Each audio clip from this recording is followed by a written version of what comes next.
गौतमचं tension घेतेस का?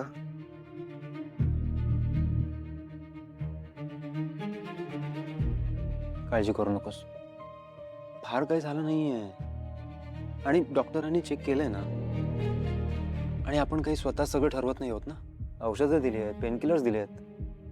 बरा आहे तो आता. ऑब्व्हियसली थोडा घाबरलाय ऍक्सिडेंटमुळे, पण बाकी ही इज फाईन. होईल, 1-2 दिवसात बरा होईल. बरा होईलच रे. त्याला झालेल्या जखमेचं काही टेन्शन नाहीये. ती त्याच्या वागण्याचं टेन्शन आलंय मला. जरा बालिश आहे ना, दिसतोय तसाच, वागतोय तसाच. स्वभावाने चांगला आहे, प्रेम करतो सगळ्यांवर, लोकांच्या मदतीला धावून जातो, लोक कौतुक करतात, सगळं छान आहे. पण आयुष्याकडे सिरियसली पाहायला हवं ना थोडंसं. हळवा आहे ना, छोट्या छोट्या गोष्टी मनाला लावून घेतो तो, म्हणून. अजूनही तसंच आहे. आठवतंय ना, कॉलेजमध्ये डिप्रेशन मध्ये गेलो होतं बाळ आपलं.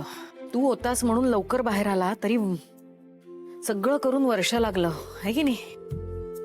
ह्या एवढ्याशा प्रसंगांनी तो नंतर कसा हसरा, मज्जा मस्ती करणारा, लोकांना चिडवणारा, नुसता बडबड करणारा मुलगा, आणि हा अचानक असा एक दिवस गप्प होऊन घरात आला.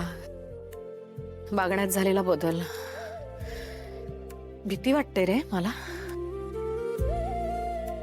पुन्हा तो नक्की चुकून आला होता ना तुझ्या गाडीसमोर. काय विचार करतेस तू? आई, अगं नको नको घेऊस एवढं टेन्शन.